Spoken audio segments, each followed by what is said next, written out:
I don't see why a major publisher can't go out and create potentially the next Twitter or something like that. It's very important to sort of look at your employee structure, and if you want to head into that world, then look at how big your tech team is, how many engineers you have, how many developers, how many product managers, because once you start to move into that area, then you need to invest very, very heavily. If you look at Google, Facebook, Twitter, some of the talent that sits with those guys is absolutely staggering.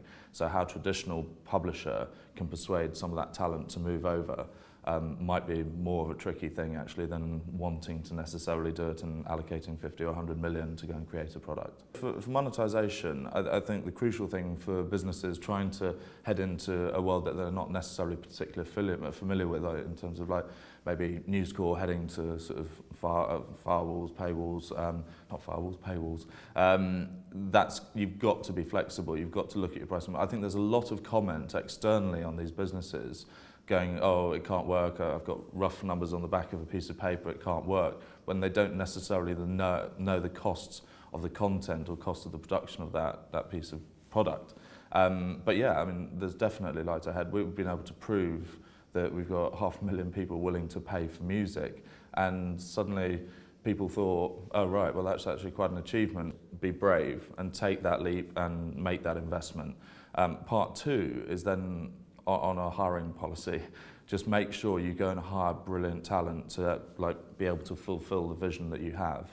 Those are probably the two crucial things. And in terms of talent, obviously that can be ad people or biz dev people, but actually in this space, moving forward, it's about engineers and developers. If you have some of the best on the planet, then you've got a really good chance of creating something very, very strong for consumers that they'll love.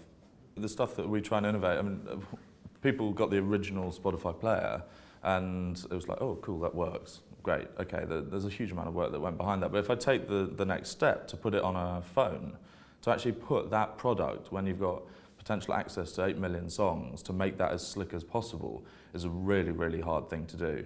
So you do need a great tech team, but then also at the core of it, and everything that we do in our company is about trying to make things as easy as possible for a user.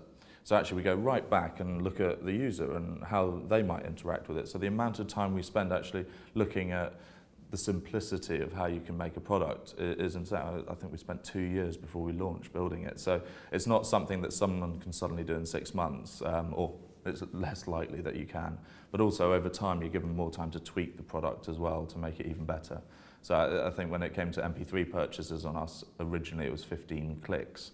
It's now 2 clicks. So suddenly you see a marked lift in MP3 sales. So when you have time, you can improve product, but also we go right back to making things really easy, because that enables you to monetize, get people to fall in love with the product, and then you've got a chance of making a sustainable long-term business out of it. You need to consider where you're going to be consumed, how you're going to be consumed, and then work out what platform you need to be on.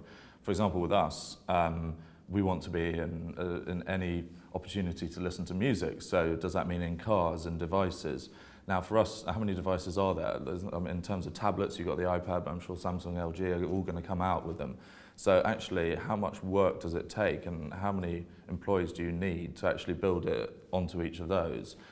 The other route is to work with those tech companies to enable them to build it onto their products. So actually, that starts to enable you to be on multi-platforms without you needing a resource of 1,000 staff. But from the core, you've got to build your product so that someone can actually start to play around with it and build it to fit them. So that's something that maybe a lot of people creating new bits of kit sometimes forget, that you're going to have a real struggle to put your product onto 1,000 devices and then do updates for 1,000 devices.